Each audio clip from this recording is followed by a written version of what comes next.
당신의 꿈과 직업은 안녕하십니까? 미리 보는 직업의 생생한 세계. 길을 찾는 여러분께 그 해답을 드립니다. 랭쇼 자, 위클리! 야, 정말 더워도 너무 덥습니다. 낮에는 폭염, 밤에는 열대야. 아니, 저도 솔직히 일이 손에 안 잡히고 공부가 손에 안 잡히는데 우리 취준생 여러분들 얼마나 힘들고 얼마나 답답하셨겠습니까? 그럼 우리 오수영 씨는 어떻게 이겨내고 계십니까? 요즘 맞아요. 낮에 있어도 푹푹 찌는데요. 그럴 땐 일단 나가세요. 요즘 동네에 보면은 은행 자동 인출기라든가 하루 종일 에어컨 틀어놔서 시원하거든요. 네. 거기서 좀 더위 식히다가 이제 대형마트로 넘어가서 아이스크림 먹으면서 아이쇼핑 하는 거죠. 괜찮지 않나요? 괜찮은 것 같아요. 어우, 잔머리 최고입니다. 돈도 안 들이고 우리 취준생들도 한번 해보시면요. 괜찮을 것 같습니다. 근데 공부는 해야겠고 근데 또 더울수록 공부는 안 되고 잠은 자꾸 오고 또 부모님 눈치 보여서 도서실로 가면은 독서실은 자리 때문에 정말 자리 차지하기가 힘들잖아요. 이거 어떡합니까? 네, 그래서 준비했습니다. 100만 취준생의 알쏭달쏭 속마음을 알아보는 랭킹쇼. 오늘의 주제, 취업 준비, 니들은 어디서 하니? 니들은 어디서 하니? 자, 본격적으로 시작해봅시다. 랭쇼. 자, 위클리!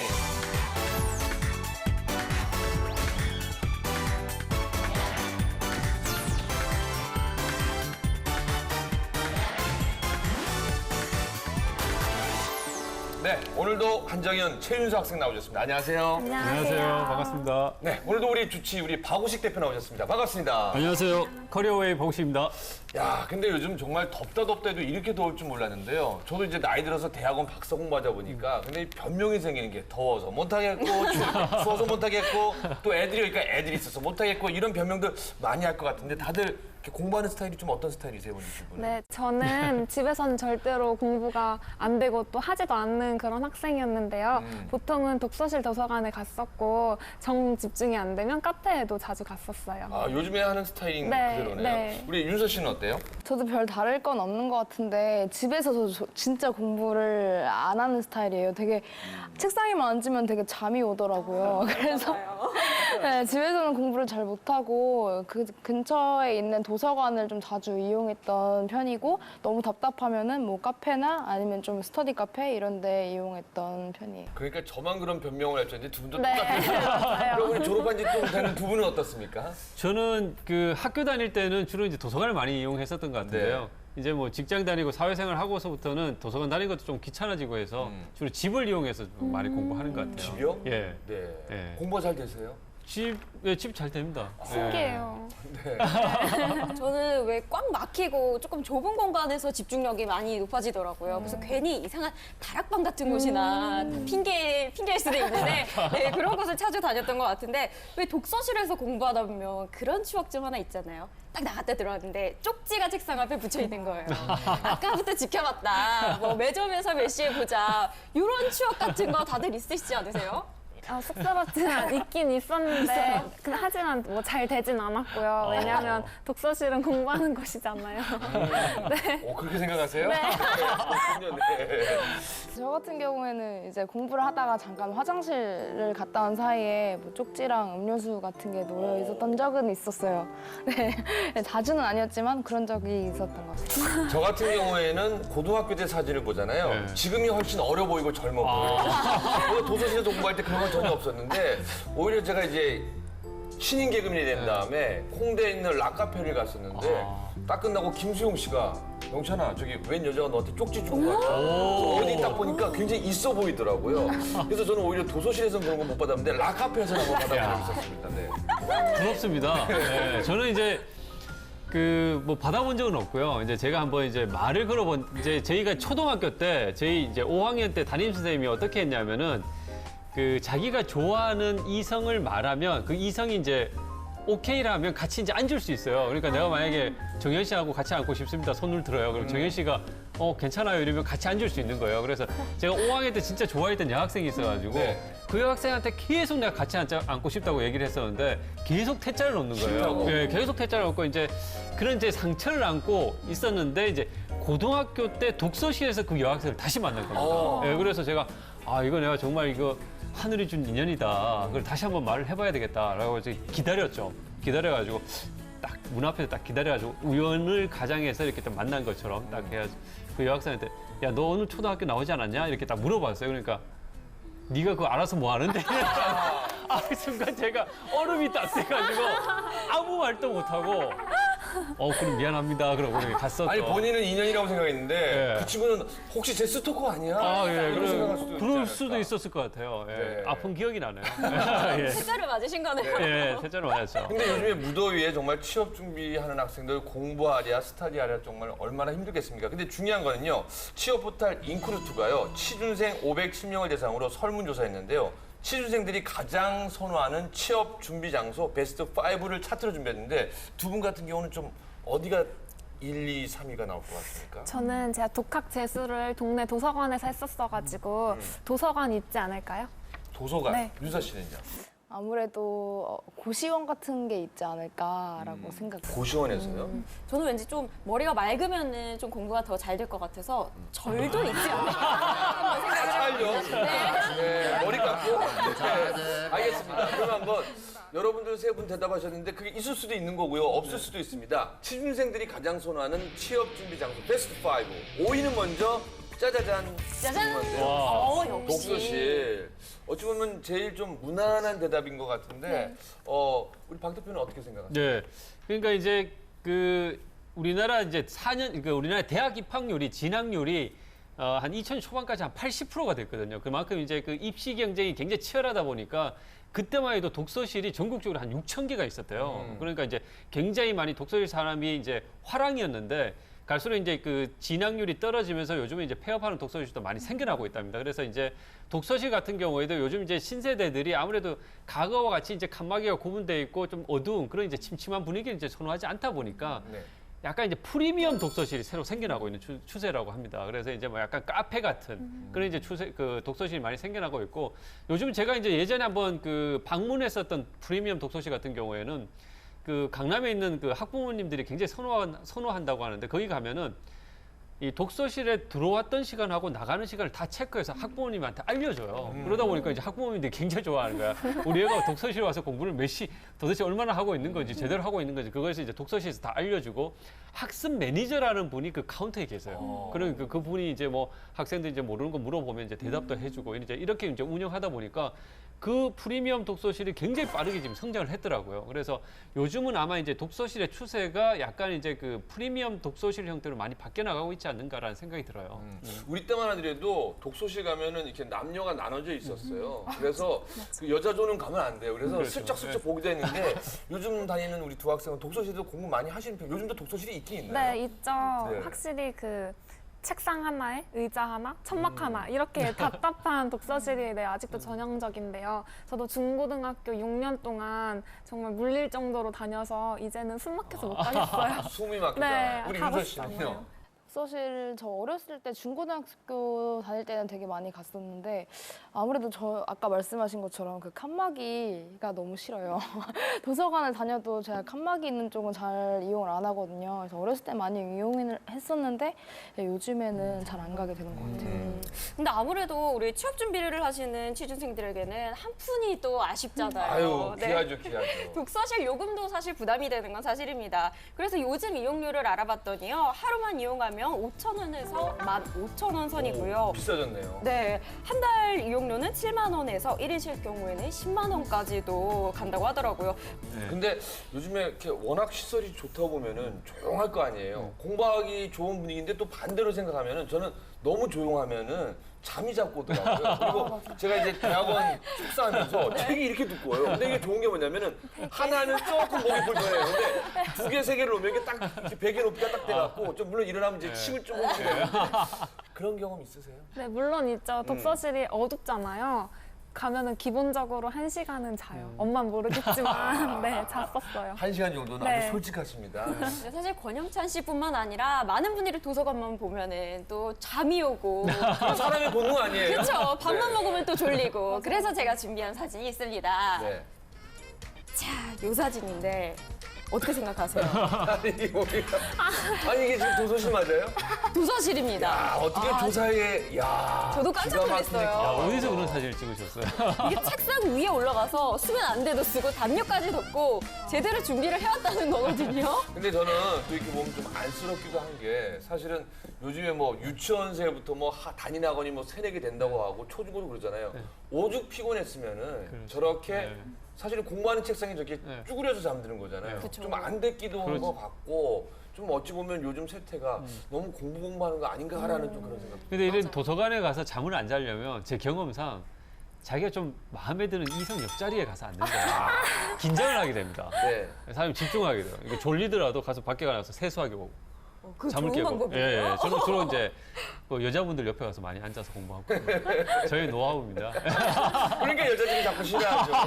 공부에 집중하셔야죠. 예, 아, 그럴 수도 혹시 있었겠네요. 두 분은 요즘 세대인데 저 사진 보니까 어떤 생각이 들어요?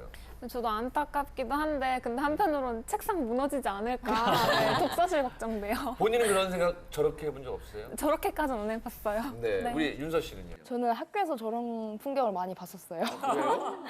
그래요? 학교도 독서실들이 다 갖춰져 있잖아요. 근데 졸리면은 이제 담요는 다 가지고 있고 기본적으로 막 책상에서 자는 경우는 조금 드문데 의자를 붙여가지고 거기 위에서 자고 그런 친구들은 좀 많았었어요. 네. 그러니까 요즘에는 또 워낙 이렇게 개인적인 거를 안 건드리기 때문에 근데 저희 때는 만약에 학교나 이런 데서 이렇게 잠을 자잖아요. 바로 수위 아저씨나 교수님들 와서 바로 혼나고 너 어느 과야라고 했는데 요즘 또 세태가 많이 달라진 것 같습니다. 자, 그러면은 여러분들 잠은 집에서 주무셔야 됩니다. 독서실은 공부하는 곳입니다. 자, 이제 베스트 5 중에 4위는 또 어떤 게 나올지 궁금한데요. 4위 한번 열어보겠습니다. 절이 나왔으면 좋겠는데요, 개인적으로. 네. 짜잔. 아무래도 사찰도 들어갈 수 있습니다. 네, 네. 스터디 전문 공간. 근데 요즘에 혼자 공부하는 학생도 많은데 네. 이 스터디 모임 자체가 굉장히 많고 뭐 강남이나 어디가 되래도 따로 돈 받고 공부하는 공간이 있는 것 같아요. 어떤가요?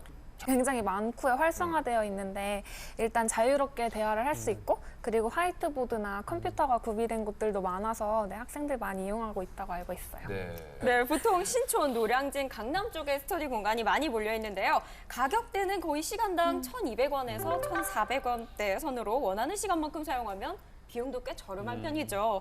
근데 박 대표님, 취준생이 같이 스터디할 때 이것만큼은 꼭 명심해야 된다 하는 팁 네. 같은 게 있을까요? 그렇죠. 이제 뭐 제가 그 스터디를 요즘 이제 뭐 취업 준비생들이 스터디 한두 번은 다 해보는데 그만큼 이제 굉장히 일반화됐다고 볼 수 있을 것 같아요. 근데 이제 스터디를 하실 때 제가 주의사항을 좀 몇 가지 말씀드리면 첫 번째는 스터디 목적을 좀 분명히 할 필요가 있습니다. 이제 목적이요? 예, 그렇죠. 이제 제가 이제 하는 스터디가 인적성, 뭐 면접, 자소서 아니면 뭐 시사 논술, 금융 준비 이제 스터디를 해야 되는 목적을 이제 명확히 하는 게 좀 필요하고요. 그다음에 스터디가 이제 흐지부지 되는 학생들의 공통점을 보면은 스터디 기간을 불분명하게 자꾸 이제 운영하는 경우가 많이 있습니다. 그렇기 때문에 스터디를 하실 때 여러분들이 스터디 운영 기간도 이제 명확하게 하고 하는 것이 좀 좋겠다라는 거 말씀을 드리고요. 그다음에 세 번째는 회비나 디파짓 용도로 미리 좀 받아놓으면은 학생들이 잘 안 빠지게 돼요. 이제 자기 돈 미리 네네. 들어가 있으니까 이제 잘 안 빠지게 되고 그다음에 이제 뭐 이 지각이나 결석, 가제 미수행에 대해서는 이제 벌금이나 벌칙 제도를 이제 명확하게 하는 것이 좀 필요하다고 생각이 됩니다. 이런 것들 좀 고려하셔가지고 운영하시면 잘 운영되지 않을까라는 생각이 드네요. 예. 저는 학교 때 공부를 안 해도 열심히 하면 정말 훌륭한 전문가가 될 수 있다는 우리 박우식 대표님을 통해서. 아니, 그렇게 독서실 다니면서 여학생 옆자리 앉은 분이 저렇게 정보를 네가 쏙쏙 귀에 들어오는데. 밤에 클럽도 감사합니다. 다니시고. 네. 칭찬해 주시는 그럼요, 거죠? 칭찬이죠. 예, 네. 감사합니다. 근데 혹시 윤수 학생은 대학연합 우리 취업 동아리도 직접 만들어서 운영하고 있잖아요. 근데 좋은 점도 있는가 반면에 조금 좀 불편하거나 단점도 있지 않을까라는 생각도 들거든요. 근데 이제 앞서 말씀하신 거랑 좀 연결해서 얘기를 하면은 저희는 아무래도 직무 관련해서 공부를 하는 학생들이잖아요. 그렇다 보면 이제 팀별로 같이 스터디를 할 수 있는 공간이 필요한데 생각보다 되게 많지 않더라고요. 그래서 여유가 없어서 같이 학생들이다 보니까 또 돈도 없잖아요. 근데 회장 동아리 입장에서 막 또 돈 내라고 하기도 조금 그렇고 그래서 무료로 대관할 수 있거나 아니면 되게 저렴하게 대관할 수 있는 스터디 공간을 자꾸 빌리려고 하는데 정말 힘들어요. 대학교 대관도 힘들고 여러 가지로 너무 힘들어서 네, 근데 사실 혼자 공부하는 취준생 요즘에 홍공족이다라고 불리는데 혼자 공부한다 해서 네, 공부. 그렇죠. 정현 씨는 좀 어떤 스타일이세요? 저도 아직까지는 혼공족이긴 한데 이제 본격적으로 취업 준비를 하려면 스터디가 필수 아닌가 싶어요. 네. 정현 씨 정말 혼자 공부 열심히 해요. 잘 모르겠어요. 열심히는 안 하는 것 같아요. 공부를 그렇게 썩 많이 하지 나한테 느낌을 받아서 네, 죄송합니다. 자, 이제 취준생들이 가장 선호하는 취업 준비 장소 베스트 5를 알아보고 있는데요. 이제 3위를 알아볼 거인데 독서실 나왔고요. 스터디 전문 공간 나왔어요. 3위는 어떤 건지 한번 궁금한데요. 절 나올 때 됐는데요. 굉장히 사찰을 미치는 게 오, 집입니다. 사실은 집이 최고입니다. 아까도 비용 얘기했는데 사실은 집에 있으면 비용이 안 들어가죠. 네. 또 배고프면은 좀 어머님한테 눈치는 보이지만서도 밥도 차려 먹고 있고 간식도 차려 먹을 수 있는데 근데 또 저 같은 경우도 집에서 공부하는데 아이들이 6살, 3살이다 보니까 제가 한번 전공 소속을 놨는데 3살짜리가 거기다가 다 생각나가 나왔고 교수님한테 당신 지금 나이가 몇 살인지 얘기하잖아요. 그래서 굉장히 혼란스럽고 있는데 혹시 박 대표님 이게 집에서 아까 공부 잘 된다고 하셨잖아요. 저는 이제 그게 네. 아까 이제 그 말씀이 네. 이제 지금 현재는 이제 직장 사회인이다 보니까 주로 이제 주로 휴일을 이용해서 공부를 하니까 그때는 이제 뭐 집에서 이용하는데 개인적으로 저는 그 대학생들이나 취업 준비생들은 집에서 이용하는 것을 그다지 저는 추천하진 않거든요. 왜냐하면 이게 집에서 하는 분들이 주로 보면 집에 좀 여러 가지 유혹되는 것들이 많아요, 사실. 맞아요. 그렇죠. 이제 뭐 완전 또 공감. 늦잠 자게 되고 TV 프로그램 재밌는 거 있으면 또 보게 되고 뭐 인터넷 쇼핑하다 보면 연예인 기사로 또 넘어가 있고 맞아요. 뭐 이렇게 하다 보면 아무런 한 것 없이 그냥 하루가 훌쩍 가버리는 경우가 맞네요. 굉장히 많이 생기다 보니까 그 취준생들 특히나 이제 뭐 시간이 중요한 분들이잖아요. 그렇기 때문에 가급적이면 이 규칙적으로 뭐 그 인근에 뭐 도서관을 이용하시든가 그렇게 이제 생활하시는 게 좀 낫지 않을까라는 생각이 들어요. 듣고 개인적으로는. 보니까 네. 또 집에서 있을 때 많은 유혹 요소가 있는 그렇죠. 것 같은데 네. 혹시 네. 두 분은 지금 열심히 또 공부하는 분들이니까 네. 어떤 것 같으세요? 저는 진짜 너무 공감을 하는 게 저 집에서 절대 공부를 못하고 하지도 않아요. 왜냐면은 말씀하셨듯이 유혹 요소가 많아서 그런데 정현 씨는 네. 주로 유혹 요소가 저 뭐였어요? 침대만 보면 눕고 싶어요. 그거 비슷하구나. 네. 저는 TV. 아까 말씀하신 것처럼 뭐 밥도 차려 먹을 수 있고 뭣도 할 수 있고 뭣도 할 수 있는데 네, 밥 차려 먹으면서 TV 보고 컴퓨터도 하고 막 이러다 보면은 시간을 봤는데 갑자기 6시인 거예요. 아 어떡하지 오늘도 망했다 이러고 공부 못하고 그랬어요. 또 시험 기간만 되면은 괜히 관심 없던 것들, 맞아요. 평소에 싫어하던 것들도 그렇게 하고 싶고. 갑자기 그럴 수 청소하고 있죠. 싶고. 네. 네. 근데 또 시험이 끝나면은 하기가 싫어져요. 맞아. 이게 참 묘한 것 같아요. 저 같은 경우는 좀 나이 먹어서 공부하다 보니까 죄송한데 한 10분 공부하다 보면은 좀 허리가 아파요. 그래서 조금만 쉬어야지 하고 의자에서 좀 누워있다가 좀 불편해요. 그래서 소파에 잠깐 누워있지 하고 자다 일어난 거서 3시간 자다 일어난 거. 그래서 좀 그런 게 좀 불편하더라고요. 네, 저도 그래서 취업 준비할 때 이 엄마 잔소리 피하려고 눈 뜨자마자 아침부터 네. 집을 탈출했던 그런 기억이 나는데 아무래도 취준생들이 힘든 것 중 하나가 부모님이 거는 기대. 이게 바로 잔소리가 아닐까요? 근데 제일 중요한 게 뭐냐면요. 그때 주의하셔야 될 게 절대로 비교하시면 안 됩니다. 그러니까 취업을 준비했는데 또 졸업을 했는데 지금 취업이 안 되는데 본인은 얼마나 좀 답답하겠습니까? 근데 부모님이 야 우식이는 지금 저기 기업에 들어가서도 연봉 얼마를 받는데 또 이게 뭐 하는 짓이니? 그리고 여름에 무척이나 덥잖아요. 근데 예를 들어서 야 너 지금 다 큰 지지배가 옷이 또 이게 뭐니? 그리고 뭐 놀러 가? 수영장? 너 지금 취업은 언제 하려고 하면은 이런 말들을 하면은 뭔가 열심히 해서 동기부여가 돼서 아 요번에는 회사 꼭 들어가야겠다. 또 계획표를 줘야했는데 그럼 갑자기 너 이러냐 그러면은 갑자기 하기가 싫어지는 거예요. 그래서 맞아요. 어머님들 부모님들은 특히 이런 거 좀 주의해 주셔야 됩니다. 그렇죠. 뭐 우리 이제 그 MC님이 이제 말씀을 잘 해주셨는데 저도 이제 공감하는 게 뭐냐면 지금 이제 그 부모님 세대들이 취업을 준비할 때하고 지금은 너무나 이제 환경이 틀린 거거든요. 지금은 이제 우리나라 5,000년 역사에 있어서 취준생들의 스펙은 가장 좋다고 하거든요. 근데 스펙은 가장 좋은데 취업은 가장 안 되는 시기가 지금이라고 그러니까 얘기를 하고 사실 있거든요. 실력은 있는데 일자리가 그렇죠. 없는 예, 거죠. 일자리가 절대적인 일자리가 부족한 상황이다 보니까 그만큼 20대 취준생들이 갖고 있는 이 스트레스는 어마어마하다고 좀 말씀을 드리고 싶은데 그래서 저는 이제 부모님들의 그런 걱정이나 이런 부분들은 충분히 저는 공감을 하고요. 하지만 이제 좀 더 자식을 좀 믿고 근데 제가 만나봤던 많은 취준생들이 스스로가 많이 생각을 해요, 부모님을. 아, 내 빨리 이제 취업이 잘 돼서 이제 부모님한테 뭔가 이제 떳떳한 자식으로서 좀 자랑스러운 자식이 돼야 되겠다 이런 생각을 많이 합니다. 그러니까 그런 생각을 많이 하고 있기 때문에 거기에다가 부모님이 더 뭐 누구 자식은 어떤데라고 비교까지 해버리면 이제 아예 좀 손을 놔버리는 상황이 생길 수도 있어요. 극단적으로 가면. 네. 그렇기 때문에 절대 비교하지 마시고 조금 더 여유 있게 좀 기다려 주시면 좋겠다. 그리고 부모님 세대와 지금 너무나 취업 환경이 틀려져 있기 때문에 오히려 잘못된 어떤 취업 정보나 이런 것들을 제공해서 자식과 갈등이 생기는 경우도 저는 굉장히 많이 봤습니다. 그런 부분들을 좀 주의를 해줬으면 좋겠다는 생각이 들어요. 그러니까 듣고 보니까요, 부모님이 또 너무 푸시를 하면은요, 자녀 입장에서는 본인이 열심히 들어갈 회사보다도 그냥 빨리 취업해야지. 그런 소리 듣기 싫으니까 그러다 보면은 또 미래가 불안정해질 수도 있고 또 그만 일을 하다가 단이 또 그냥 그렇죠. 끝낼 수도 있는 거거든요. 그러니까 부모님들께서 좀 믿고 지켜주시는 거 우리 지금 방송 보시는 어머님 아버님 좀 그렇게 잘 부탁드리겠습니다. 자, 그럼 또 멀리 있는 이분 불러보겠습니다. 오소영 씨 취업 기상도는 어떻습니까? 오소영 캐스터 나와주세요. 네, 취업 캐스터 오세영입니다. 바로 옆에 계시지만 이 수신 상태가 별로 고르지 못한데요. 옆에 있는 잘 안 들려요? 네, 그렇습니다. 네, 이번 주에도 맑았다, 흐렸다 날씨가 기승을 부렸습니다. 과연 다음 주부터는 쨍하고 해뜰 분야는 어딘지 바로 출발해 보도록 하겠습니다. 취업 현장의 리얼 목소리를 생생하게 전해드리는 맑음, 흐림, 잡 기상도입니다.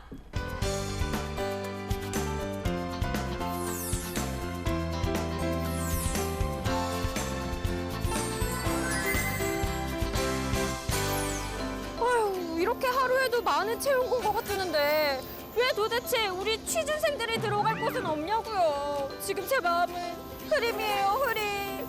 지금 지원하면 딱 좋을 어디 맑은 곳 없을까요? 혹시 없긴 왜 없어요? 취업 지원을 한번 찾아가 봐요. 그럼 저 선생님만 믿고 따라갑니다. 네, 같이 가볼까요? 네.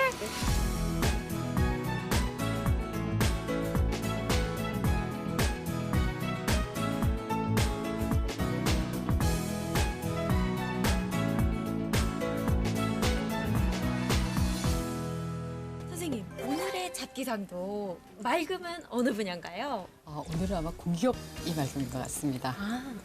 왜 공기업이 맑음이에요? 이제 자료를 보고 잠깐 말씀을 드릴게요. 네. 올해 316개 공기업에서 신규 채용 규모가 18,518명. 굉장히 많은 규모이죠. 이게 지난해 대비해서 4.8% 이상 증가한 인원이에요.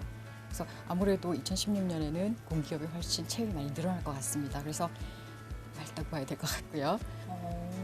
이렇게 매일같이 채용 공고는 늘어나는데 대체 어디서 공기업 채용 공고를 봐야 하는지 저는 사실 모르겠거든요. 예. 공기업이나 공공기관 취업을 원하시는 취준생들은 잡 알리오 사이트하고 좀 친해질 필요가 있어요. 잡 알리오요? 네네. 그 어떤 사이트죠? 예, 잠깐 우리 좀 화면을 보시면서 말씀드릴까요? 네네네. 우리 잡 알리오 사이트는 여기서 보시는 것처럼 공공기관 채용 정보 시스템입니다. 네. 공공기관을 채용하는 모든 그 채용 정보가 실시간으로 올라오고 있어요. 한번 우리 같이 볼까요? 네. 자, 그러면 우리가 그 공기업에 지원할 때 어떤 것들을 중점적으로 준비해야 될지 잠깐 말씀드릴게요. 네. 그 가장 중요한 것은 NCS 기반의 지원서 작성과 그리고 직업 기초 능력 테스트라고 할 수 있을 텐데요. 그리고 또 하나는 이제 여기까지 준비가 되시면 네. 이제 그 개별 공공기관마다 채용 방식이 조금씩 달라요. 그래서 그런 다른 내용들을 보고 최종적으로 보는 게 면접 전형입니다. 그러니까 면접 전형 같은 경우에는 뭐 인성 면접이 될 수도 있고 여러 가지가 있는데 면접 전형의 종류가 한 3가지쯤 돼요. 공공기관마다 이런 채용 사례 내용들이 조금씩 다르기 때문에 그런 것들을 좀 상세하게 알 필요가 있고요. 사실 여기 소영 씨 보시는 것처럼 네. 굉장히 여러 기관들이 있어요. 엄청 많아요. 예. 그러다 보니까 내가 지금 어디에 지원하는지 어느 기관에 지원하는지 좀 헷갈릴 수가 있거든요. 네. 그래서 우리가 이런 내가 지원하고자 하는 기관들별로 채용하는 그 특징이라든가 뭐 면접 방식이라든가 표를 만들어서 일목요연하게 정리를 하면 절대 놓치지 않을 수 있겠죠. 지금 보고 계신 취준생 여러분들의 귀가 아주 쫑긋해질 것 같아요. 어쨌든 이렇게 선생님 말대로 들어봤을 때는 대체적으로 공기업 분야는 맑음인 거네요. 그렇습니다. 꿈의 기업이라는 공기업의 벽도 모도를 잃었습니다. 발빠른 정보, 맞춤형 준비로 하반기 공기업에 도전해보세요. 오늘의 잡기상도 공기업 맑음. 네. 맑음. 딴 거 없습니다. 취업되면 맑은 거고요. 취업 안 되면 우울한 겁니다. 네. 자, 이 궁금증 시원하게 잘 풀어주셨는데요. 중요한 거는 이제 1위, 2위가 남았는데 과연 1위, 2위에 아까 사찰이라고 얘기하셨고 두 분은 혹시 네. 좀 상상되는 거 있으십니까? 전 도서관 나오지 않을까요? 도서관. 아, 도서관이 남았네요. 윤서 씨는? 고시원. 고시원. 네, 고시원, 도서관, 사찰. 요렇게 하면 정리할 텐데 우리 박 대표님 예. 지금 여기 뭐가 나올지 좀 한번 생각해 보셨습니까? 저도 우리 그 정현 씨하고 같이 도서관 하나 나올 때가 된 것 같아요. 네. 예. 그냥 묻어가기입니다. 네. 도서관 나오지 않을까요? 자기 아이디 안 내고 그냥 묻어가기. 네. 취업 커버는데 그냥 묻어가시는 겁니다. 네. 그래 하나 또 생각해야 되나요 그러면? 네. 없으면 그냥 넘어가겠습니다. 예. 네. 오세영 씨 한번 보겠습니다. 자, 네. 준비를 잘 안 해오시는 것 같아요. 네. 2위입니다. 자, 2위입니다. 학교 도서관이에요, 학교 도서관. 근데 저희도 대학 다닐 때 저런 거는 있었어요. 요즘은 어떤지 모르겠는데 미리 가방을 던져놓고 밖에 나가면서 놀러 나가면서 또 저녁 먹으러 나가면서 자리 잡는 거. 그래서 또 그 자리는 되게 고생을 많이 했던 것 같은데 요즘에 좀 세트는 어떻습니까? 네, 같아요, 정말로. 아, 그래요? 네, 저도 자리 때문에 정말 고생했던 게 제가 자리 쓸 수 있는 시간이 지나면은 이제 다른 사람이 등록을 해버리잖아요. 그럼 비켜줘야 하는 상황인데 또 남은 자리는 없고. 시간이 네. 넘으면 또 넘겨줘야 되는 네, 거예요. 그래서 좀 고생했던 경험이 있어요. 그 동국대학교는 몇 시간인가요? 한번 저희 이렇게 자기 2시간 정도인데 연장을 해야 돼요. 중간에 이제 학생증을 찍고. 근데 그걸 안 하면 다른 사람한테 그냥 넘어가 버려요, 자리가. 그러니까 네. 자리가 있으면 2시간마다 연장을 해야 네. 되는 거예요? 또 그건 몰랐네요. 네. 네, 요즘 이제 제가 대학 다닐 때만 해도 이제 그 도서관 예약 시스템이 잘 안 갖춰졌거든요. 그게 더 심했어요, 사실. 그러니까 자리를 맡아놓고 애들이 나타나지가 않는 거예요. 그러니까 다른 친구들 자리도 많이 맡아주고 그러다 보니까 실제로 도서관 그 시험 기간에는 이제 메뚜기족이라고 빈자리에만 이제 옮겨서 이제 공부하는 그런 사람들도 많이 생겨났고 한데 요즘은 이제 대학 도서관들이 도서관 이제 예약 시스템들을 많이 도입해가지고 네. 이제 자기 이제 학생증 번호를 이제 입력을 하면 아까 이제 뭐 동국대 같은 경우는 2시간이죠. 보통 뭐 4시간, 6시간 단위로 그 좌석을 이제 사용할 수 있고 그 이후에 계속 쓰려 그러면 이제 더 추가 이제 연장을 해야 되고 이제 그런 이제 시스템을 이제 운영을 하고 있는데 문제는 또 뭐냐면 그 예약 시스템을 걸어놓고 그 사이에서도 자리를 비우는 학생들이 또 많다는 거거든요. 그러니까 그렇게 되다 보니까 실질적으로 정말 급하게 공부를 해야 되는 학생들이 이제 공부할 자리가 없어지는 상황이 되다 보니까 이제 학교 도서관에서도 그런 자리는 이제 뭐 강제적으로 이제 책이나 가방을 이제 빼가지고 이제 다른 데 이제 갖다 놓거나 이렇게 하는 그래요? 경우도, 그렇게 이제 하는 경우도 있는데 사실 또 그것을 이제 또 항의를 받기가 또 쉽죠, 학생들한테. 자기 이제 정당하게 예약을 하고 사용하고 있는데 왜 그렇게 내 책상, 책이나 이제 가방을 없앴냐 이런 식으로 이제 따지는 경우가 많기 때문에 도서관에서 이것 때문에 상당히 이제 좀 골머리를 앓는 경우가 많다고 얘기를 하고 있어요. 근데 좀 궁금한 게요. 예. 저는 재수해서 88학번인데 시청자분들이 박우식 대표 학번이 몇 학번이냐, 고명찬 MC랑 비슷한 것 같아, 아니면 어린 것 같아, 몇 학번이세요? 저 93학번입니다. 그렇구나. 네, 마지막 저기 학력고사. 네네네. 네. 거의 그쯤에 저희는 태어났을 텐데. 동생이에요. 저는 지금까지 친구인 줄 알았는데. 그래요? 네, 네. 왜 그러지? 예. 방학인데도 요즘에 이 기숙사 생활하면서 고향에도 안 내려가고 공부하느라 도서관이 꽉 찬다고 하는데 그런데 이 도서관을 졸업생들은 쉽게 이용하기도 힘들다고 해요. 졸업한 취준생들은 무교 도서관을 이용하려면 연회비를 내야 된다고 정말 하는데요. 그렇더라고. 깜짝 네. 놀랐어요. 네, 참 속상합니다. 이화여대 같은 경우에는 가입비 3만 원에 예치금 15만 원 정도 든다고 하고요. 또 서울대, 연세대, 고려대는 1년 연회비가 10만 원으로 해요. 네, 그리고 이뿐만 아니라 성균관대, 중앙대는 연회비가 5만 원이 있고요. 근데 저는 사실 이렇게 돈을 내야 도서관을 이용할 수 있다는 게 사실 조금 이해가 가질 않거든요. 왜 이런 거죠? 그렇죠. 대표님? 이제 뭐, 이제 졸업생들 같으면은 사실 이제 요즘 이제 대학들 중에 이제 그런 학교들이 이제 많이 생겨나고 있는데 이게 도서관 출입할 때도 이제 그 비용을 내야만이 이제 이용할 수 있고 특히나 이제 그 도서 대출할 때는 연회비를 내지 않으면 도서 대출 졸업생들한테는 네. 해주지 않는 그런 대학들은 상당히 지금 많이 생겨나고 있는 상황이거든요. 그러니까 그러다 보니까 이제 졸업생들의 이제 좀 불만이 많이 좀 생겨나고 있는데 학교 측에서의 얘기는 그거예요. 이제 졸업생들 때문에 이제 재학생들이 사실 좀 피해보는 상황들이 많이 생기기 때문에 좀 불가피한 측면들이 있다라고 이제 얘기를 하고 있는데. 보니까 그런 거 예, 그럴 수도 있는데 뭐 제가 생각했을 때는 좀 그런 것 같아요. 좀 요즘 이제 워낙 졸업하고도 취업이 좀 안 되는 시기잖아요. 네. 그러다 보니까 이제 졸업생들이 사실 졸업하고 취업이 바로바로 될 수 있으면 사실 이런 고민도 할 필요가 없죠. 근데 이제 졸업하고 취업이 안 되는 상황이다 보니까 그 친구들이 사실 대학 도서관을 자기가 졸업한 모교 도서관을 이용 안 하면은 뭐 사설 독서실이라든가 카페를 이용해야 된다는 건데 그것도 좀 약간 가혹한 처사가 아닌가. 어쨌든 수입이 없는 상황에서. 그래서 좀 대학 측에서 좀 이런 부분들을 좀 고려하는 것도 좀 필요하지 않을까라는 생각이 들어요. 예. 제가 보니까 요즘에 너무 대학에서 학생들에게 졸업생을 포함해서 너무 돈 하는 게 아닌가. 네. 사실은 뭐 미국이나 유럽 대학 보면은 졸업생들이나 아니면 그 지역에 다 그렇죠. 오픈을 예, 하잖아요. 예. 근데 또 듣고 보니까 졸업생이 너무 많다 보니까 학교에 또 재학생들이 앉을 데가 없는데 그럴 때는 좀 좋은 방법이 뭐냐면요. 저는 온라인 도서관이라도 좀 활짝 열었으면 좋겠어요. 왜냐하면 저도 대학원 다닐 때 그래서 논문이나 그런 거 전부 공짜로 보는데 졸업이 끝나니까 그걸 닫아버리더라고요. 그렇죠. 예. 그러면 전부 그거를 라이센스 때문에 돈을 보고받든지 아니면 방법 하나는 국회 온라인 도서관을 이용하면 공짜긴 한데 거기도 자료가 많지 않거든요. 그러니까 혹시 학교 도서관 때문에 좀 불편하다 생각하시는 분들은요. 동네에 공공도서관 많습니다. 요즘에 거기 가보면요. 정말 나이를 떠나서 공부하시는 분도 많고요. 그러다 보면 좀 이렇게 뭔가 동기부여도 도움되고 조금 불편한 건 뭐냐면요. 학교 주위에 있으면 저기 중고등학교 일진 아이들이 있어요. 얘네들이 가끔 이렇게 하면 걔네를 좀 피해가야 된다는 좀 불편함이 있는데 그거 외에는 전부 무료로 자료를 이용할 수도 있고 그러니까 좀 이렇게 분산하는 것도 좀 지혜가 아닌가라는 좀 생각을 또 해봅니다. 네. 네, 사실 아까 말씀하셨던 것처럼 도서관 자리에 책 하나 딸랑 놓고서 장시간 시간을 비워두면서 거기 앉으면 내 자리다. 서로 이렇게 해서 얼굴 붉히고 다들 이랬던 경험이 조금 있지 않나요? 그 제가 이제 그 하나 좀 재밌는 재밌는 이제 그 어떤 학생이 실제로 있었던 상황인데 그 자리를 맡아놓고 그 자리 앞에다가 이런 이제 메모지를 붙여놨더라고요. 그러니까 한번 좀 읽어드리면 굉장히 좀 재밌어요. 저 하도 재밌어가지고 저도 이거 좀 갖고 왔는데 자리 있습니다. 매일 옵니다. 내 물건은 만지지도 말고 내 책을 치우지도 마시오. 도서관 천장에 CCTV가 여러 대가 설치되어 있고 다 녹화하고 있습니다. CCTV 화면을 확인한 후 책임을 묻겠습니다.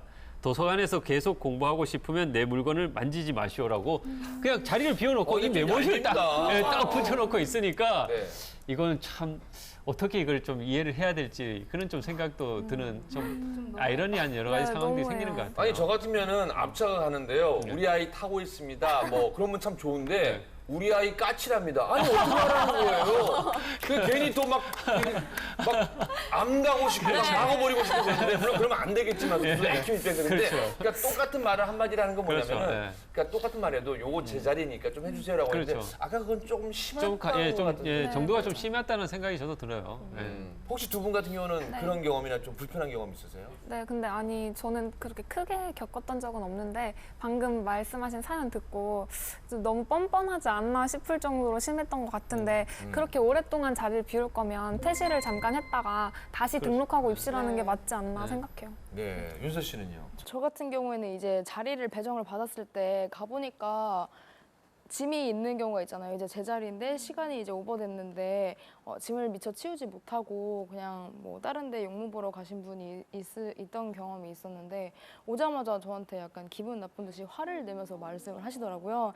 좋게 말을 해도 저도 아 죄송합니다. 뭐 근데 저는 이제 자리 받아서 이렇게 됐다고 상황 설명을 할 수 있는데 약간 기분 나쁘게 직설적으로 화를 내시니까 저도 기분이 좋진 않더라고요. 아, 그런 경험이 저도 듣고 보니까 좀 반성해야 될 게 저는 자리는 잘 줘요. 근데 남학생들이 오면은 저기서 밤샐 거거든요. 밤샐 거예요. 저 며칠 동안 셀 겁니다라고 했는데 여학생이 와서 저 언제 가시려면 저 지금 갑니다. 저 지금 갈 거니까 여기 있으세요. 그리고 혹시 언어과 네 그런 적도 있거든요.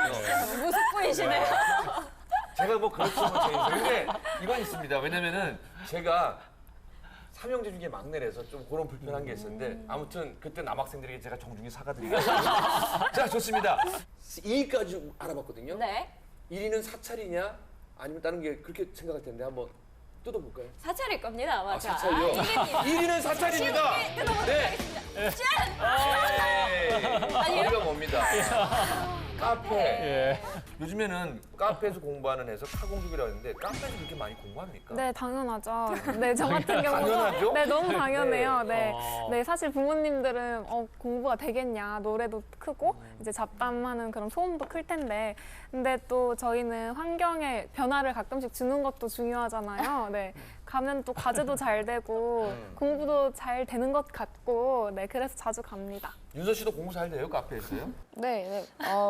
근데 카페에 갈 때는 제가 봤을 때 주변 시선이나 아니면 주변 분위기에 되게 영향을 많이 받는 학생들은 안 가는 게 좋은 것 같은데 저 같은 경우에는 주변에서 뭐 너무 시끄럽거나 너무 소음이 심하지만 않으면 별로 신경을 쓰는 타입이 아니어서 되게 너무 도서관이나 독서실 같은 데서 공부하기 너무 갑갑할 때는 좀 자유롭고 약간 탁 트여 있는 공간인 카페를 이용하는 것도 나쁘지 않다고 생각합니다. 소영 씨도 어찌 보면 또 젊은 세대인데 네. 카페 가서 공부가 잘 되는 편이세요? 저는 오히려 좀 카페에서 자유로운 분위기에서 잘 되는 것 같더라고요. 왜 집에 있으면 정말 유혹이 너무 많잖아요. 근데 카페 가면은 딱 나만의 개인적으로 뭐 차도 마시면서 그렇게 자유롭게 할 수 있어서 저는 노트북 들고 집 앞 카페를 자주 가거든요. 네, 근데 이렇게 대학생, 취준생, 심지어 요즘에는 직장인들까지 카페에서 업무를 보는 코스피족까지 있다고 합니다. 카페를 선호하는 이유를 왜 선호를 하냐 물어봤더니 네. 이유도 정말 많습니다. 뭐가 있을까요? 네, 일단은 저처럼 자유롭고 정숙하지 않아도 되기 때문에 라는 답변이 많았고요. 또 음료와 간단히 간식을 해결을 하면서 취업 준비를 할 수가 그럴 수 있어서. 있겠네요. 네. 그리고 비교적 저렴한 가격으로 오랫동안 앉아서 공부를 할 수가 있기 때문에 그리고 마지막으로는 노트북과 휴대폰 등 그 전자기기를 자유롭게 사용할 수가 있잖아요. 이런 답변들이 많았는데요. 근데 카공족들도 사실 카페 주인 눈치를 좀 많이 본다예요. 네, 아니 그래서 저도 몇 가지를 찾아봤더니 인터넷에 막 설왕설래하고 막 서로 네. 싸움이 날 정도로 많이 붙었는 게 저도 왜냐면 이제 창업 단체나 여러 가지 관련되고 창업 강연도 하는 편이거든요. 근데 카페 사장님들이 이런 게 올라왔더라고요. 8개 테이블에 혼자 공부하는 손님이 6명인데 2,800원짜리 아메리카노 한 잔 시켜놓고 7, 8시간 머무는 건 이건 망한한 얘기 아닙니까? 그리고 또 개점 시간에 와서 점심과 저녁까지 먹고 돌아와 아르바이트생과 함께 퇴근하는 손님이 있는데 이건 아르바이트생인지 손님인지 구분이 안 간다는 것도 있고 또 눈치 있는 손님은요 2인석에 앉아있지만 대부분 카공족은 책을 또 많이 늘어놓고 노트북에 되니까 혼자와 4인석에 자리 잡고 기본 시간은 4시간은 있다고 하니까 근데 원래 죽친다고 돼 있는데 제가 이건 뺐습니다. 왜냐면은 근데 카공족에 대해서 조금 민폐인 것 같다. 아니면 학생들 입장에서 왜 문제 없다 돈이 없으니까 어떤 좀 편이세요? 저도 2인석 정도에 앉아서 한 대여섯 시간 정도 좀 비싼 음료를 먹고서 비싼 음료를 먹고 이제 조용히 과제를 하는 거는 괜찮다고 생각을 지금 하는데 정영 씨 때문에 이런 얘기가 나온 거 아니에요 지금? 6시간이라고 하니까 앞에 PD님이 입을 딱 벌으셨어요. 아 근데 저도 오픈 시간부터 마감 시간까지 그렇게 하루 종일 작정하고 있는 거는 네, 좀 옳지 않다고 생각해요. 그러니까 또 뭐 학생들 입장에서 그럴 수 있는데 네. 뭐 박 대표님은 네. 찬성하는 편이 반대하는 편이에요? 저는 이제 좀 분리해서 카페도 이제 카페 나름이니까 이제 대형 카페 있잖아요. 뭐 그런 데에서는 이제 혼자 와서 공부하시는 분들도 많이 있으니까 사실 그런 카페 같은 경우에는 좀 눈치 안 보고 이제 여유롭게 이제 공부를 해도 저는 상관이 없다고 생각하고요. 근데 이제 정말 우리 이제 그 MC님께서 말씀했던 그런 이제 영세한 카페들이 많잖아요. 동네 카페들 중에는 뭐 테이블 몇 개 안 되고 이렇게 운영하는 카페들 많은데 그런 카페 같은 경우는 이제 회전율이 굉장히 중요하잖아요. 근데 이제 맞아요. 정말 점심시간 때 직장인들 한번 4명이 와가지고 이제 간단하게 이제 차 한 잔 먹고 이제 가려고 하는데 한 명 학생들이 좌석을 다 차지하고 있으면은 정말 주인 입장에서 속 타거든요. 그런 데는 그런 이제 좀 영세 카페는 좀 학생들이 좀 눈치껏 예, 좀 이렇게 적절히 좀 자리 좀 비켜주고 하는 것도 좀 필요하지 않을까라는 생각이 듭니다. 그러니까 왜 사거리나 지하철역 앞에 가면은 뭐 많잖아요. 근데 네. 그런 데는 또 혼자 공부할 수 있는 공간도 많이 만들어니까 그런 데는 괜찮은데 또 요즘에 또 창업하시는 분도 워낙 어렵고 또 그분 영업 안 되면요 그렇죠. 집에 가서 대학생 아들 괴롭히면서 쫓아주십니다. 그러니까 좀 눈치껏 또 지혜롭게 하는 것도 괜찮을 것 같은데요. 우리 소영 씨는 어떤 의견 있어요? 저는 카페에서 공부하는 거 사실 나쁘다고는 생각 안 해요. 그리고 또 오시는 그냥 개인적으로 수다 떨러 오시는 분들도 그런 공부하시는 분들 눈치를 안 보셨으면 좋겠어요. 그냥 당당하게 원래 카페라는 공간이 그냥 수다 떨고 자유롭게 이야기를 나누는 공간이잖아요. 아 그래요? 네. 네.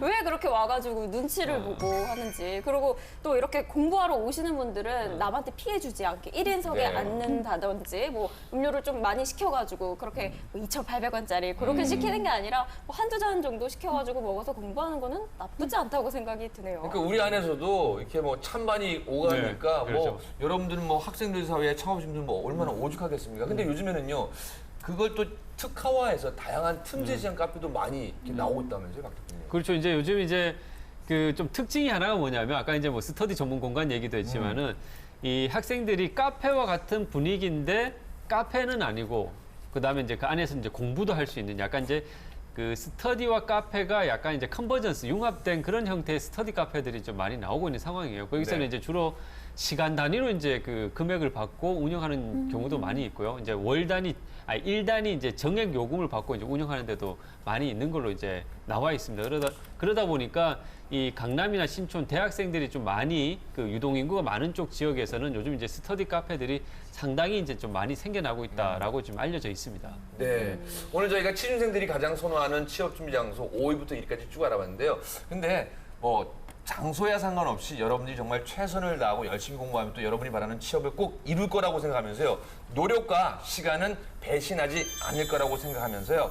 자, 힘내시라는 의미로 저희가 준비한 코너가 있습니다. 20, 30대 대학생, 취준생과 학부모를 위한 희망의 메시지를 전해주는 취업 힐링 강연, 힘내라 청춘. 오늘은요, 진로 설계 전문가이자 바른 진로 취업 연구소의 우리 금두한 소장님 모시겠습니다. 소장님 어서 오세요. 반갑습니다. 반갑습니다.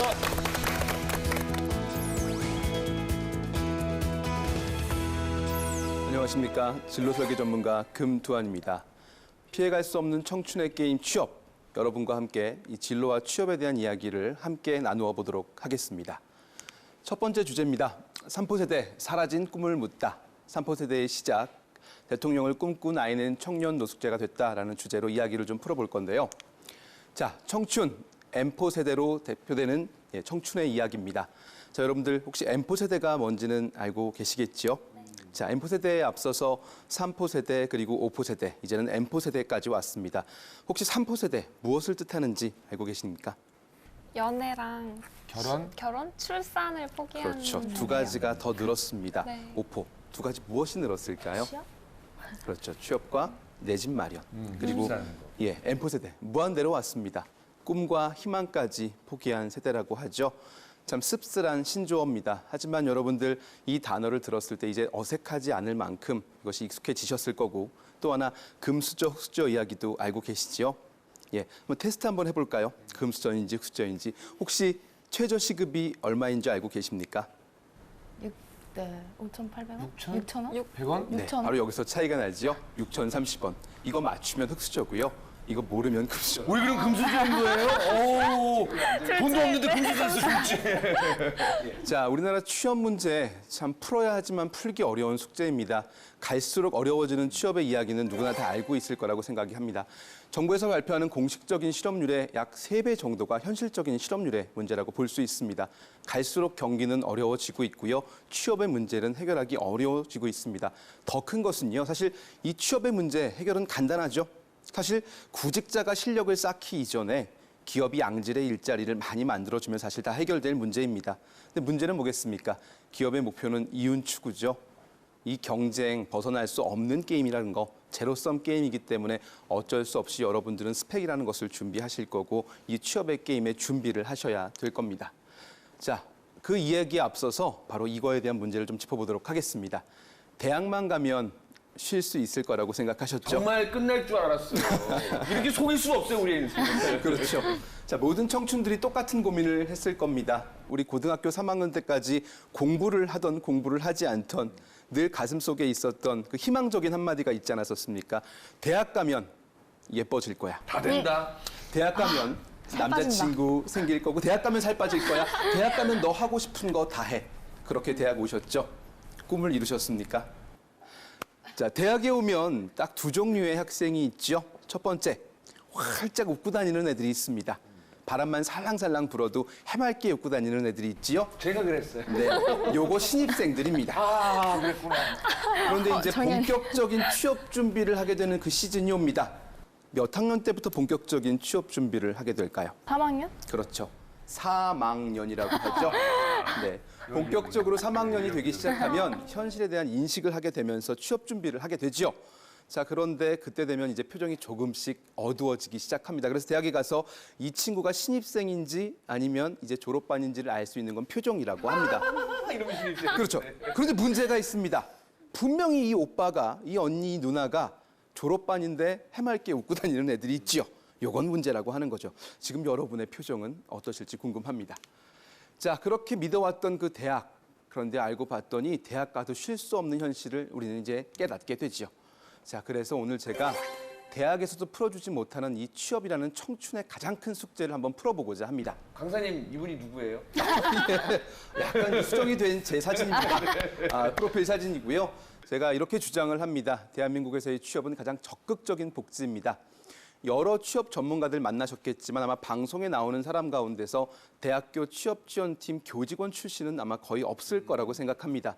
저는 대학에서 학생들의 입학에서부터 졸업까지를 함께 가르치고 취업까지 시켰던 사례를 가지고 있는 전문가입니다. 여기 보시면 일자리 창출 유공자 정부상 국무총리상을 수상을 했고요.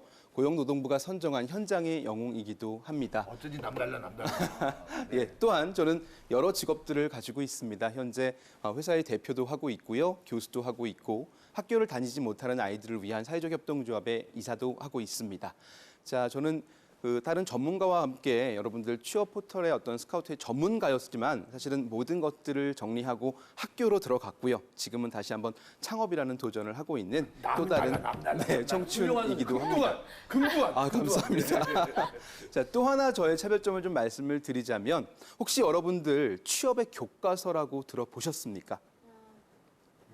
좋아요. 수학의 정석은 아시죠? 네. 성문 영어는 아십니까? 네. 취업의 교과서는요. 제가 오늘 여러분께 해드릴 말씀은요. 바로 이겁니다. 자, 뭐냐 하면 이 과정 속에서 여러분들에게 어떤 것을 해라라고 지시하기보다 실제 제가 취업의 교과서를 가지고 이 자리까지 올 수 있었던 저의 이야기로 시작을 좀 해보고자 합니다. 자, 대통령을 꿈꾸던 M포세대 바로 저의 이야기입니다. 26살 졸업할 때의 저의 이력서입니다. 지방대학교를 졸업했고요. 제 전공은 신문방송학입니다. 아이러니하게도 지금 방송을 준비하시는 이 분들과 함께했던 제가 지금은 다른 일을 하고 있죠. 졸업학점 3.0, 영어 점수 없었고요. 자격증 한 개도 없었고 경험도 없었습니다. 생계를 위한 아르바이트를 했던 게 전부였고요. 전 그래도 대학에 오면 취업은 시켜줄 거라고 생각했습니다. 그런데 오산이었죠. 시작부터 불공평한 게임이었습니다. 친구들과 비교해보니까 제가 가진 이력서에 한켠은 이런 것들이 있더라고요. 기초생활수급자, 장애를 가진 부모를 대신해서 길러주셨던 저희 할머니, 빚을 갚기 위해서 아르바이트로 이어지는 저의 생활들, 하루살이 노동자, 이것이 제 이력서 한켠의 저의 또 다른 스펙이었습니다. 자, 어떤 일이 벌어졌느냐? 결국 저는 졸업과 동시에 방황을 하기 시작했고 아르바이트를 전전하다가 제대로 된 직업 하나 갖지를 못했습니다. 친구들과 비교해서 이길 게 아무것도 없다라고 생각한 뒤부터는 모든 것을 내려놓게 됐고요. 그 M포세대가 된 뒤로는 친구들은 나중에 부모님 잘 만나서 유학도 가고 새로운 것을 도전도 하는데 생활하기조차 힘든 저에게는 모든 건 사치였습니다. 이기고 싶었습니다. 나도 무언가 한 가지 이기는 게 있다고 생각했고 온라인 게임에 빠지기 시작했습니다. 낮에는 아르바이트를 하고요. 밤에는 PC방에서 게임을 하면서 3년을 보냈고 그렇게 게임을 하다가 저를 키워준 할머니가 돌아가신 그날에도 저는 게임을 하고 있었습니다. 그리고 그렇게 정확하게 한 달 뒤 저는 모든 것을 포기하고 노숙자가 되었습니다. 그게 26봄 저의 이야기입니다. 자, 그런데요. 그 과정 속에서 본질을 생각하기 시작했습니다. 제가 취업에 있어서 가장 중요한 건 가르침을 배우는 것이 아니라 깨우침을 얻는 것이라고 주장하는 이유가 있는데요. 국어를 하다 보니까 말이죠. 이런 경우가 있더라고요. 어떤 노숙자분은 앞에 가서 계속 국어를 하시는 분이 있는 반면에 저는 처음으로 국어를 시작했는데 너무 창피해서 얼굴을 들 수가 없는 거예요. 막상 현장에 가니까 아는 사람이 있을까 봐 절대 고개를 들 수 없더라고요. 근데 그 아저씨가 저한테 그렇게 말씀하셨어요. 네가 원하는 것이 있다면 너는 정말 최선을 다해 그것을 끝까지 해본 적이 있느냐 하고 제게 물으시더라고요. 없었습니다, 한 번도. 자, 물어볼까요? 여러분들 스마트폰에 게임 많이 깔려 있죠? 아마 한두 정도의 게임은 깔려 있을 겁니다. 끝판 깨본 적 있으십니까? 그거는 그렇죠. 대부분 함부로 못할 텐데. 그렇죠. 한두 번씩 해봤지만 끝을 본 적은 거의 없을 겁니다. 마찬가지죠. 가장 큰 고민이 뭘까요? 여러분들 다 똑같은 심정일 겁니다. 동서남북의 길 위에 서 있지만 어디로 가야 될지 모르겠죠. 누가 갑자기 뿅 하고 나타나서 너 지금부터 이쪽 길로 가면 성공한다라고 약속해 주면 그럴 자신이 있는데 아무도 그렇게 말해주지 않을 겁니다. 왜냐? 청춘의 게임에는요. 인생에는 담임 선생님이 더 이상 존재하지 않기 때문입니다. 몰랐죠. 대학에 오면 교수가 그 역할을 대신해 줄 거라고 믿었죠. 여러분 스스로 그 길을 찾을 수밖에 없다라고 하는 거죠. 자, 그래서 배웠던 첫 번째 법칙입니다. 모르는 것을 모른다고 인정했습니다. 자, 여러분들 취업의 고민을 가지고 지금 이 자리에 왔습니다. 그 취업 누구와 함께 이야기를 하고 있습니까? 친구요. 친구, 또 나? 뭐 선배. 자, 근데 보십시오. 약은 약사에게 가서 상담 받으시죠. 그럼 취업은 누구랑 얘기해야 됩니까? 그렇네요. 지금 여러분이 누구를 찾아가서 무슨 이야기를 나누는지를 생각해 보십시오. 왜 보험은 보험 설계사라고 얘기하면서 취업은 친구랑 이야기를 합니까? 여기부터 잘못됐던 거죠. 저는 그래서 난생 처음으로 쳐다도 보지 않았던 벽보를 보고 취업 교육에 참여하기 시작했습니다. 국가에서 진행되는 여러 가지 취업 프로그램들이 있습니다. 대학에서도 이미 취업 프로그램들이 운영되고 있지만 정부에서도 이런 무료 취업 교육들을 지속적으로 해오고 있습니다. 그런데 여러분들 거기에 참석하는 경우는 거의 없겠죠. 왜? 마치 이곳에 들어가면 내가 패배자가 된 것 같고 과연 이것이 효과가 있을까 의심을 하는 경우가 많을 겁니다. 저도 그랬지만 절실함을 가지고 찾아 들어갔던 이 수업에서 저는 새로운 인생을 맛보게 됩니다. 바로 이 직업 역시도 이 자리에서 이 은간치 양복을 입은 제가 처음 봤던 직업입니다. 너무나 멋있어서 제가 아저씨께 여쭤봤어요. 아저씨 이 직업 이름이 뭐예요? 그랬더니 커리어 컨설턴트라는 말씀을 해주시더라고요. 처음 들었습니다. 무턱대고 물어봤어요. 이 직업 뭐 하는 겁니까? 라고 여쭸더니 이렇게 말씀하셨습니다. 의사가 칼과 약으로 사람의 병을 고친다면 나는 말과 글로써 사람의 인생을 고치는 사람입니다.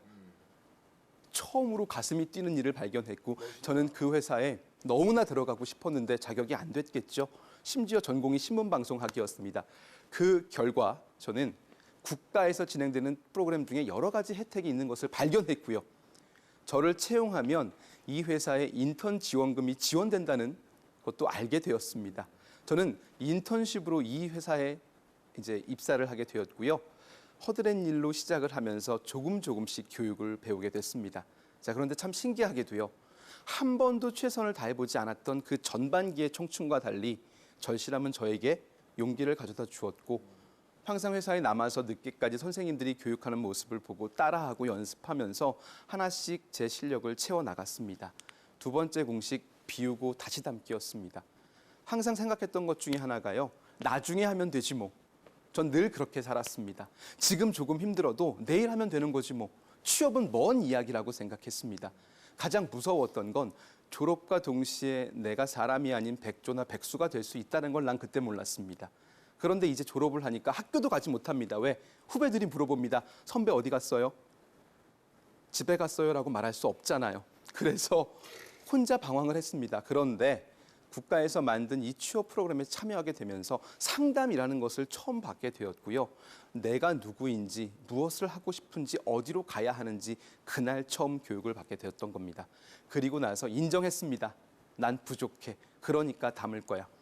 아기가 배고프면 어떻게 표현을 하죠? 그렇죠. 취업을 하는 구직자는 어떻게 해야 되겠습니까? 적극적으로 나를 알려야죠. 내가 무엇을 하고 싶은지, 무엇이 필요한지 그들에게 알려야 했습니다. 저는 그거를 했습니다. 모르는 걸 모른다고 인정했고 배워야 함을 내가 스스로 인정하다 보니까 그다음부터 담는 것밖에 없더라고요. 전에 무시했던 수많은 어른들의 행태들 역시도 제 눈에는 모두 배울 것이었습니다. 그 결과 열정을 뛰어넘는 확신을 갖게 되었고 확신을 뛰어넘는 신념을 갖게 되었습니다.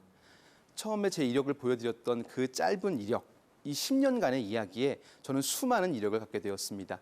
취업 포털 전문 컨설턴트로 시작했던 저는 국가에서 진행하는 취업지원관 사업을 통해 대학으로 들어갔고요. 전국에서 취업률 1위를 달성을 해서 정식 교직원이 되었습니다. 공무원만큼 안정적인 직업 중에 하나가 교직원이었죠.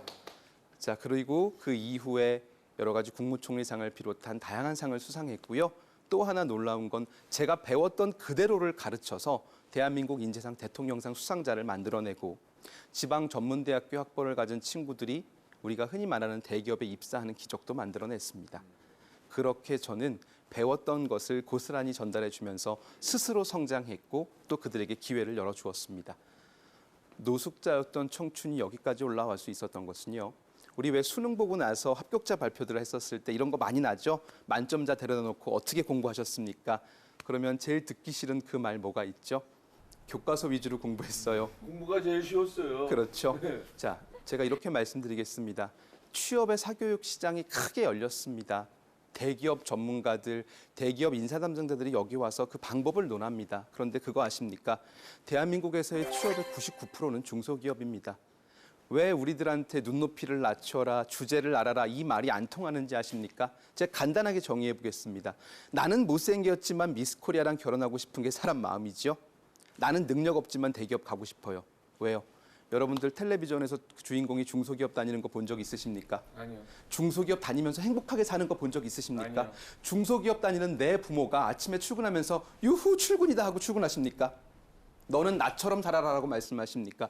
그러니까 우린 갈 데가 없었던 겁니다. 하지만 제가 보지 못했던 세상을 정부가 만들었던 그 프로그램에 참여하면서 저는 스스로에게 길을 열게 되었고요. 그 방법을 찾아 여기까지 오게 되었습니다. 그래서 저는 이렇게 스타 강사, 전에 갖지 못했던 여러 가지 스펙들을 갖게 되었습니다. 저는 성공을 했고요. 안정된, 정년이 보장되는 직업을 갖게 되었고 이제 취업을 했으니까 쉬어도 되겠지.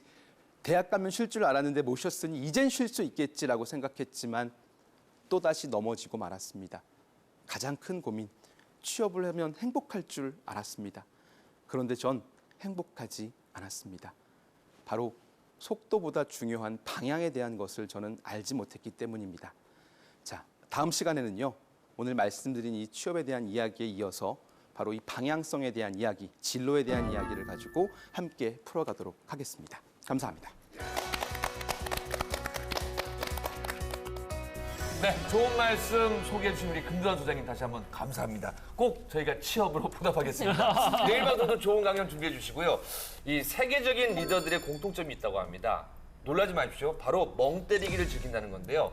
워렌 버핏은요, 매일 아침 멍하니 앉아 하루를 시작했고요. 또 고 스티브 잡스도 모든 짙을기로부터 벗어나서요. 의외입니다. 산책을 자주 나가며 뇌를 비우는 시간을 가졌다고 합니다.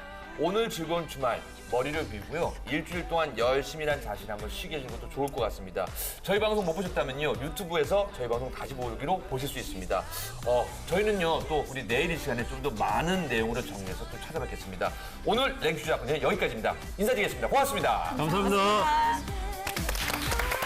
고맙습니다.